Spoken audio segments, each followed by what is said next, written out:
Boa noite. Eles bateram o martelo.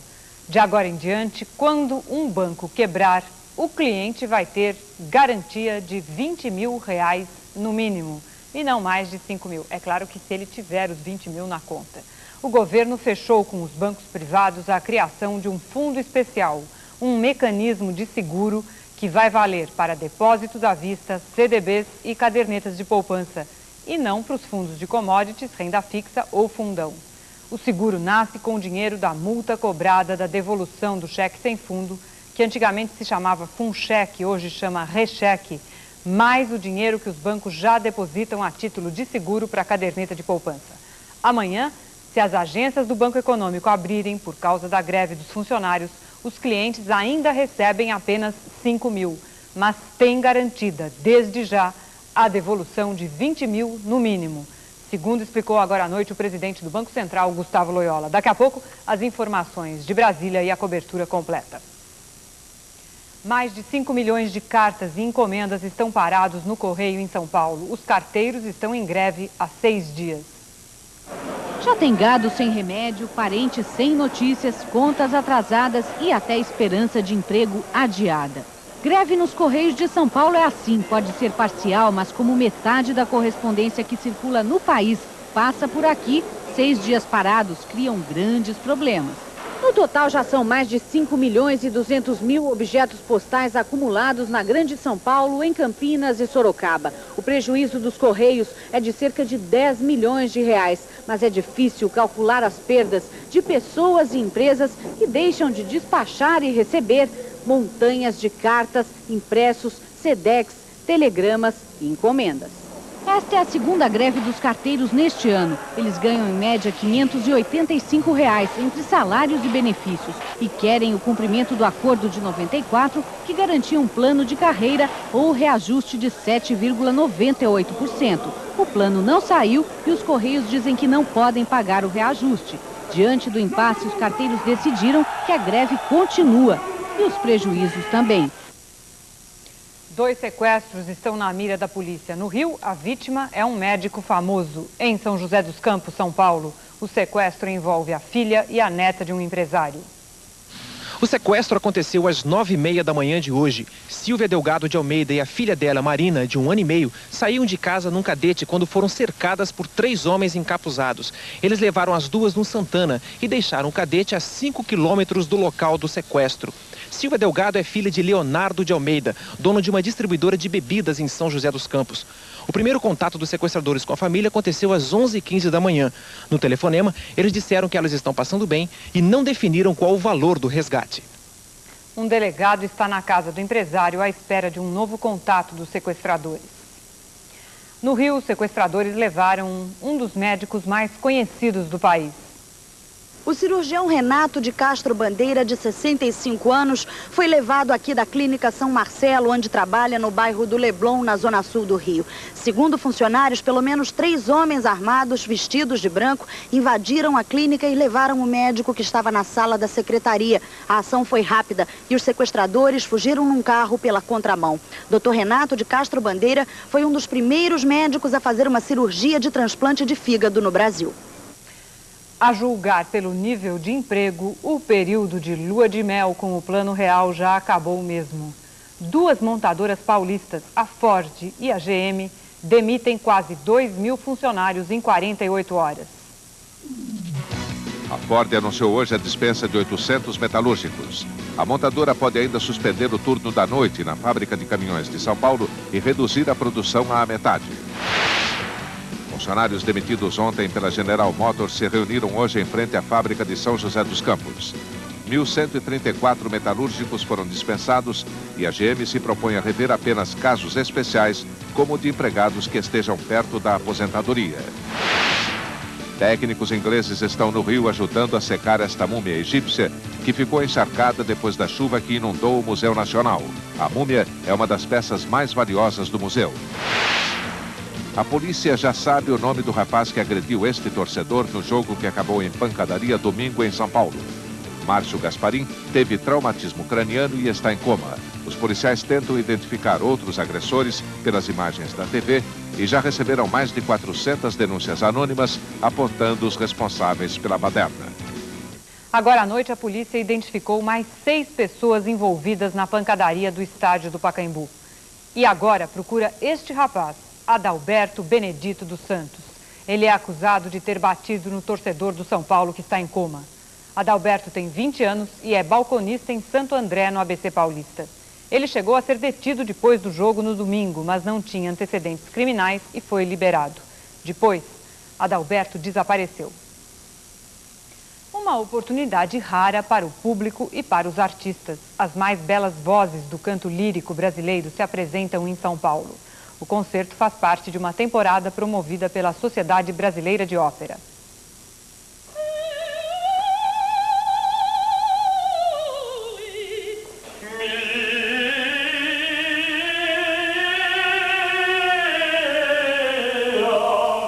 Nos camarins e corredores, alguns dos maiores cantores líricos brasileiros se preparam. Fora do palco, assim, bem de perto, o que eles fazem com a voz impressiona ainda mais. Parece milagre, um superpoder, coisa de super-herói. Será que eles se dão conta disso? Olha, eu não me sinto super-homem, eu me sinto um homem comum que tem um dom como você tem o seu. Não me sinto superdotado, não. Eu sinto que eu sou uma pessoa que me esforcei muito para conseguir cantar legal como eu canto. O cantor lírico, ele vai no limite do limite, entendeu? Inclusive existe uma fonoaudióloga que diz que o canto lírico é completamente antivocal.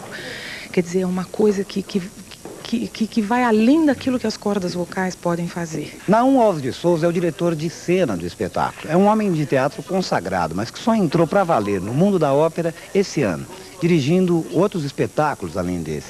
Naum, você diz que tem uma impressão que é a do espectador comum ainda em relação a essas pessoas tão especiais. O que você sente em relação a elas? Quando eu vejo cantores que conseguem cantar e atuar em situações tão difíceis, em estados tão maravilhosos, que eu acho que é tão divino e circense ao mesmo tempo, pelo perigo que a coisa tem, eu sinto que eu estou aprendendo, eu estou mergulhando num mundo novo. Começa o espetáculo, o segundo de um ciclo de 5 que a Sociedade Brasileira de Ópera realiza até o fim do ano em São Paulo. Conduzidos pelas mãos da pianista, os artistas se lançam em suas áreas e duetos. Os desafios que escolheram viver em público.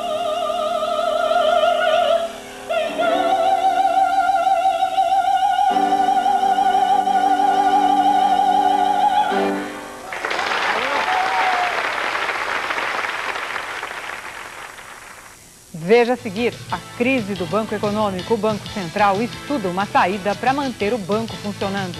Os funcionários do banco decretam greve a partir de amanhã. Ninguém sabe se todo mundo vai conseguir receber seus R$5.000.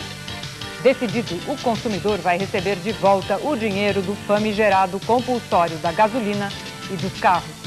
A pequena notável está de volta. 40 anos depois, ela vira moda no Rio. O intervalo é rapidinho e a gente volta já já. Macarrão Mara com ovos informa a hora certa. Lançamento nacional a preço de fábrica. Macarrão Mara, gostoso como a vida. Unibanco and Microsoft are working together on a home banking system that's really cool. You should have one. It's like having a whole bank on your desk. Why didn't my bank think of that? Unibanco, o banco único.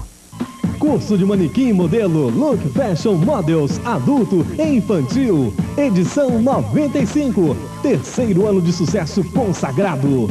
Aprenda a desfilar com técnicas exclusivas, irreverência e de vanguarda. Faça o curso mais atualizado e concorra ao Clip Model e a uma viagem nacional na grande final. Curso de manequim modelo Look Fashion Models adulto e infantil. Inscrições em Ipatinga e Coronel Fabriciano, Lojas e Ara Calçados. Caratinga, na Olegário Maciel 201. Mantena, Esparta Disc Show, Praça da Bíblia 31. Look Fashion Models. A às 14, com apoio do 14º Batalhão, promove dia 23 de setembro, no Industrial Esporte Clube Ipatinga, o 6º baile de debutantes 95. Uma noite de glamour, com animação da Academia Orquestra Show da Polícia Militar. Convidados especiais, cadetes da Academia da Polícia Militar. Inscrições para debutantes e reserva de mesas na seção de comunicação social do 14º Batalhão. Ou pelo fone 826-6545.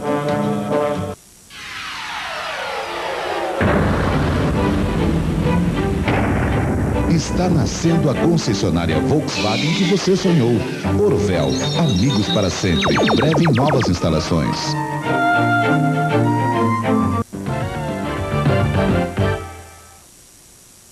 O ex-presidente do Banco Econômico, Ângelo Calmon de Sá, fala pela primeira vez desde que a intervenção foi decretada. Ele confirmou ao repórter José Raimundo que sacou o dinheiro pouco antes do banco fechar as portas. Os funcionários do Econômico resolvem entrar em greve a partir de amanhã, justamente o dia marcado para os saques de correntistas e poupadores. A assembleia foi no início da noite. O sindicato dos bancários e os funcionários do Econômico decidiram decretar greve por tempo indeterminado. Eles exigem que o interventor do Banco Central garanta por escrito o pagamento dos salários deste e dos próximos meses. O interventor informou que não foi avisado da exigência e que se os funcionários não trabalharem amanhã, o pagamento da poupança e dos saldos em conta corrente até R$5.000 será mais uma vez suspenso. Não há esquema alternativo montado. Hoje, em Salvador, o ex-presidente do Econômico, Ângelo Calmon de Sá, falou pela primeira vez depois da intervenção. Ele disse que em nenhum momento pensou em sair da Bahia e desmentiu que tem um jatinho preparado para uma eventual fuga do país. Ângelo Calmon de Sá tentou explicar também os motivos que provocaram a quebra do banco. Houve falta de dinheiro no caixa do banco por conta das retiradas de depósitos que o banco sofreu. Você sabe exatamente de quanto? Já lhe disse, foi 3 bilhões. No dia 11, o que faltava no caixa do banco, que foi dado pelo Banco Central, eram 3 bilhões. Foram os depósitos que o banco perdeu ao longo de janeiro para cá. Como o senhor explica os saques feitos pelos ex-diretores do banco no dia da intervenção? Eu não sei qual é o saque que cada um fez, eu sei o que eu saquei. Sacou R$10.000. R$10.000. E eu até admito que é bom lembrar que um diretor de uma instituição, no momento em que sabe que ela vai ser liquidada, a reação dele querer tirar alguma coisa tem até mais razão de ser do que a de um cliente. O seu filho sacou R$250.000 no dia 11, dia da intervenção. O meu filho sacou para cumprir uma obrigação contratual. Ele tinha um compromisso a pagar. Qual é o valor dos seus bens pessoais? 93 milhões de dólares? Eu tenho patrimônio dessa ordem, só que eu tenho dívidas também. Como tem sido esses dias para o senhor? O senhor tem conseguido dormir bem? Eu só posso lhe dizer o seguinte, eu nunca em minha vida precisei de tomar nada para dormir. E não tenho dormido bem, nem mesmo tomando alguma coisa para tentar dormir. Um diretor, no momento em que sabe que o banco vai ser liquidado, tem mais razão de retirar o dinheiro do que um cliente normal. Essa a gente ainda vai entender, né? Apesar da greve, o interventor do Banco Econômico disse agora à noite em Salvador que as agências abrem sim amanhã para pagar correntistas e poupadores dentro do limite de R$5.000. O interventor garantiu que haverá funcionários suficientes para o atendimento. O Banco Central aumenta o limite de saques do Banco Econômico e de qualquer outro banco que estiver ou que vier a sofrer, eventualmente, intervenção federal, de 5 para, no mínimo, R$20.000. A medida ainda não tem prazo para entrar em vigor e não vale para os saques de amanhã. Em Brasília, além do Banco Central, a Polícia Federal também está de olho na movimentação sobre o destino do Banco Econômico. O presidente do Banco Econômico ou qualquer integrante da diretoria do banco estão proibidos de sair de Salvador. No aeroporto, eles serão barrados pela Polícia Federal. Em Brasília, o diretor da Polícia Federal, Vicente Quelotti, explicou que se eles deixarem a capital baiana de carro ou em jato particular, também estarão cometendo um crime. Eles conhecem a legislação e não serão irresponsáveis de descumpri-la, porque aí estarão dando uma conotação de descumprindo uma legislação, possibilitará sim que a Polícia Federal passe a procurá-los. Durante todo o dia em Brasília, 8 grandes banqueiros, toda a diretoria do Banco Central, o ministro da Fazenda e o secretário executivo do Ministério participaram de uma maratona de reuniões para achar a solução para o Banco Econômico. Depois dessa longa reunião com representantes da FEBRABAN durante todo o dia, a direção do Banco Central e o ministro da Fazenda divulgaram agora à noite uma nota mostrando os primeiros caminhos para a solução para o pagamento dos correntistas do Banco Econômico, do Banco Meridional e do Banco Comercial de São Paulo. Essa solução passa pela antecipação do artigo 192 da Constituição, que trata da criação de um seguro para cobrir desastres financeiros. Além dessa antecipação, serão usados recursos da reserva que os bancos têm para a propaganda do uso do cheque, o chamado recheque, e do Fundo de Garantia dos Depósitos e de Letras Imobiliárias, que garante o pagamento da poupança. Dessa engenharia financeira vão resultar 800 milhões de reais, que vão servir para pagar os depositantes a partir de 20 mil reais. Mas atenção, nesta quarta o que está valendo é o limite antigo. O pagamento será feito só para quem tem caderneta de poupança e depósitos à vista, no limite de 5 mil reais. Amanhã, 5 especialistas do Banco Central começam a investigar as contas do Banco Econômico para descobrir se houve saques ilegais, remessa de dinheiro para o exterior e também para levantar as causas do desastre financeiro. O presidente do Banco Central, Gustavo Loyola, garante que nada está decidido sobre o futuro do Banco Econômico, se ele fecha mesmo ou não. O Banco Central continua disposto a analisar propostas que permitam que o econômico volte a funcionar normalmente, diz ele, que nada mais revela sobre as negociações com os bancos privados, além do fundo ou seguro que acaba de ser criado. O presidente do Congresso, o senador José Sarney, falou agora à noite sobre a informação de que ele estaria se unindo ao senador Antônio Carlos Magalhães contra o governo. O senador disse o seguinte: isso é uma coisa impossível, é pura especulação de baixo nível. Nós estamos interessados em ajudar o presidente a fazer as reformas de que o país precisa. A articulação do PT para abrir uma CPI para investigar os procedimentos do Banco Central foi barrada por outra, do governo. O governo levou um susto quando o PT chegou com requerimento pronto para a instalação da CPI do Banco Central. A intenção é investigar a relação do Banco Central com o sistema financeiro a partir das intervenções do Banespa, Banerj e do Banco Econômico. O requerimento contava com a assinatura de 190 deputados e de 30 senadores. Desde que os líderes indiquem os nomes para a comissão, ela poderá se instalar imediatamente. Mas até à noite tudo mudou. Com uma lista das assinaturas nas mãos, o líder do governo no Senado começou a trabalhar. O líder do governo, o senador Elcio Alves, disse que já conseguiu que 9 senadores retirassem a assinatura do requerimento que pede a instalação da CPI do Banco Central. Isso já é suficiente para inviabilizar a instalação da Comissão Parlamentar de Inquérito. O argumento que mais convenceu os senadores foi o de que uma CPI agora praticamente paralisaria a reforma constitucional. Eu vou conversar com o líder, Elcio Alves, para que ele me informe como é que está a situação no âmbito da administração pública federal. Mas o senhor está disposto a retirar? Estou disposto, se houver interesse, eu retiro. Eu estou preocupado porque, se for por pressão do governo, isso terá sido um equívoco político muito sério, porque agora é o governo quem coloca em suspeição o próprio Banco Central, coisa que não era o nosso objetivo. Se o Banco Central, por acaso, tivesse alguma dúvida a respeito do seu procedimento, nós temos a Comissão de Assunto Econômico que tem inteiro poder para examinar qualquer ato do Banco Central. Porém, não podemos aceitar apenas vagas acusações, aleatórias, por sinal, em relação ao Banco Central. O governo entrega os pontos, desiste de brigar na justiça e vai devolver o compulsório sobre combustíveis e carros. 2 ladrões levam todo o dinheiro do Nacional de Medellín, o time que está em Porto Alegre e que joga amanhã com o Grêmio a primeira final da Libertadores. Um vulcão expulsa as pessoas de casa e acaba com as férias de milionários num paraíso turístico do Caribe. A gente volta num minutinho só. Oi. Oi. Como você tá elegante. Que perfume delicioso. É o meu Duda. Deixa eu ver se eu adivinho.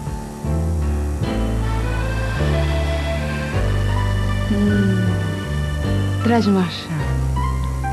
Um homem très chique como você só podia estar usando Traz de Marchand. E uma mulher très bonita como você. Tem compromisso para esta noite? Não importa onde você vá, vá de trade marchand.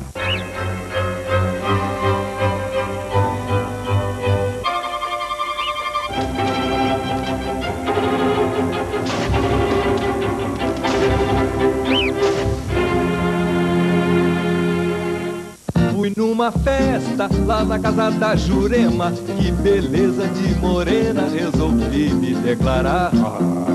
Anapion, hálito puro, garganta saudável. E quase, meu bem, vem cá. E a Jurema, com aquela voz de anjo, assim falou. Que beijo bom. Ele usa Anapion. Anapion, hálito puro, a garganta é mais saudável pra quem usa Anapion. Dia 16 de setembro, a Igreja Batista, da Rua Graça Aranha, 572, bairro Esplanada, promove um dia de recreação. Participe!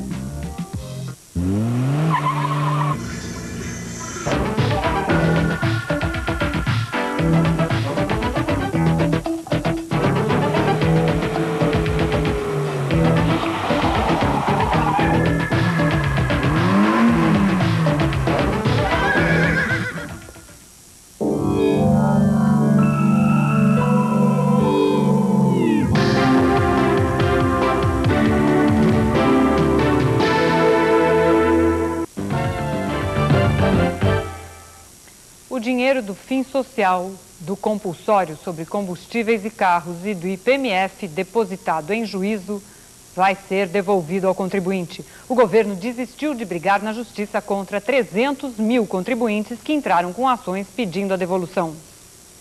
Os ministros da Justiça e da Fazenda anunciaram ao presidente do Supremo que amanhã o presidente da República assina decreto dispensando a Procuradoria-Geral da Fazenda de recorrer em processos perdidos pelo governo que se refiram ao seguinte: compulsório de 86 sobre compra de combustíveis e veículos, contribuição do Fim Social, contribuição social sobre lucro, IPMF exigido em 93, taxa de licenciamento de importação, tarifa sobre Fundo Nacional de Telecomunicações, ICMS na importação de bens usados, adicional de tarifa portuária.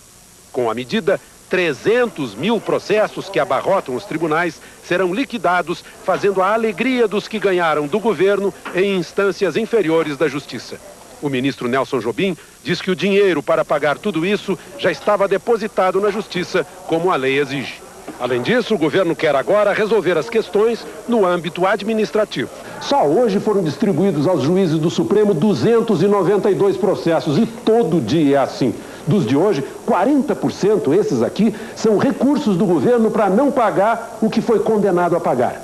E a maior parte desses recursos se refere ao Fim Social e ao compulsório sobre combustíveis e veículos. Amanhã, quando o decreto sair no Diário Oficial, isso tudo volta para o governo liquidar a conta. As finais da Libertadores da América já são caso de polícia. O Nacional de Medellín está em Porto Alegre para o jogo de amanhã contra o Grêmio. E hoje, os diretores do clube colombiano registraram queixa de um assalto de 18 mil dólares no hotel onde estão hospedados. O suposto assalto foi na madrugada de ontem neste hotel no centro de Porto Alegre, onde está a delegação colombiana.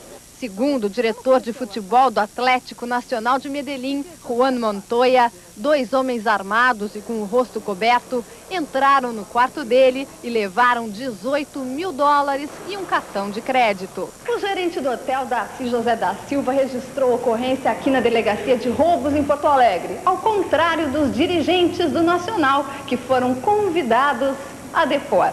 Uma série de perguntas com respostas confusas acabou num depoimento de quase 3 horas que envolveu também o presidente e o vice do clube colombiano. Entre outras coisas, o delegado Herbert Ferreira quer saber por que Juan Montoya abriu a porta a desconhecidos e deixou tanto dinheiro fora de um cofre.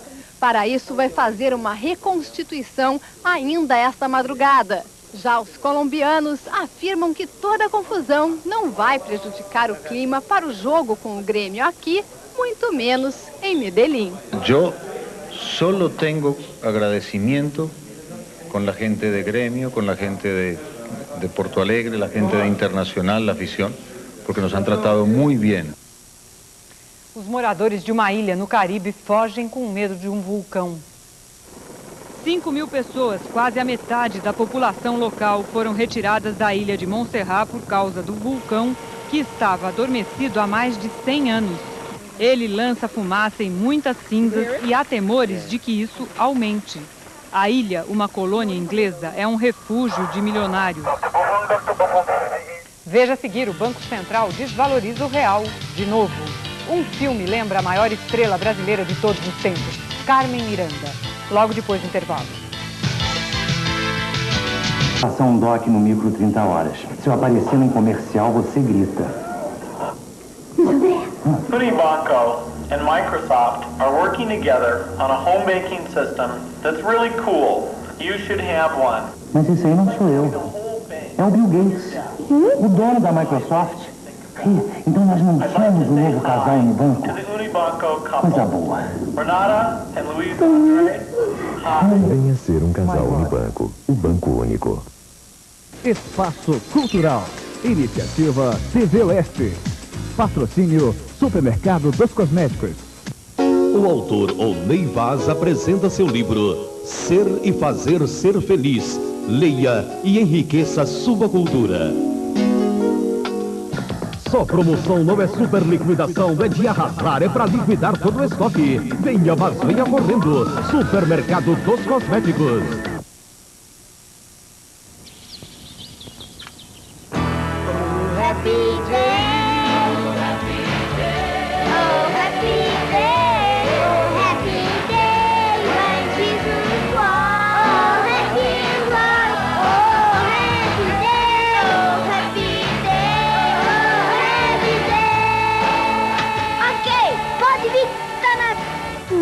Eu chamei! All Day Cremosa. Chegou o seu dia de ser mais feliz. Se você vier no Nacional, quiser aplicar no Nacional, ou pasme, em outro banco, o gerente recebe, orienta e ainda serve cafezinho. O Nacional Invest Center tem bancos de fora aqui dentro, para você não ter que ir lá fora para ter mais opções de investimentos. Você pode chamar isso de loucura. O Nacional chama de coragem, de inovação. Ele faz o que for preciso para dar o melhor para você. A propósito, cafezinho aqui também tem de várias marcas, viu? Nacional Invest Center, os melhores investimentos dos melhores bancos.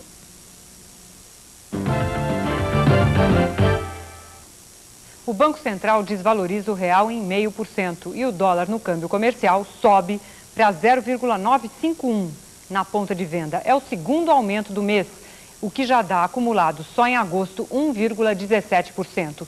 Tudo ainda dentro da banda ou do limite já anunciado pelo Banco Central e que vai até 99 centavos. A brasileira de maior sucesso no exterior em todos os tempos está na moda de novo. A pequena notável é lembrada em filme, livro e também numa exposição. Eu não vou te levantar. Baixinha, irreverente, cheia de caretas. Do alto de plataformas que mais parecem pedestais, os balangandãs de Carmen Miranda voltam a brilhar nas telas do cinema com o filme Banana is My Business, de Helena Solberg.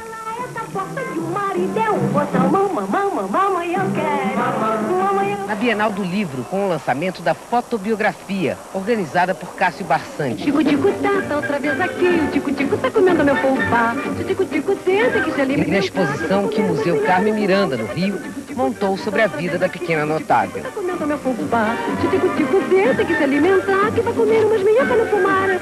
40 anos depois de sua morte, numa madrugada de agosto nos Estados Unidos, Carmen Miranda ainda é um fenômeno. Cantava diferente das outras cantoras, se vestia diferente das outras mulheres. Influenciou a moda, a cultura, toda uma época. Carmen chegou a ser a artista mais bem paga da Hollywood dos anos 40 e se dava ao luxo de viajar carregando 7 baús de roupas. No Brasil, tamanho sucesso incomodou a crítica. Carmen chegou a ser recebida com frieza pelos brasileiros, criticada por viver e fazer sucesso na terra do cinema. A irmã Aurora Miranda não gosta de lembrar dos maus momentos. Prefere responder às críticas com as palavras de Carmen na canção de Luiz Peixoto. Nas rodas de malandros, minhas preferidas, eu digo mesmo eu te amo e nunca I love you. Enquanto houver Brasil, na hora das comidas, eu sou do camarão ensopadinho com chuchu. Talvez tenha chegado o momento dos brasileiros resgatarem a memória de Carmen Miranda. Pequena, notável, estrela para sempre. Tico-tico, senta que se alimentar, que vai comer umas minhocas no fumar. O tico-tico, tá outra vez aqui. O tico-tico tá comendo meu fubá. Tico-tico, senta que se alimentar, que vai comer umas minhocas no fumar. Boa noite e até amanhã.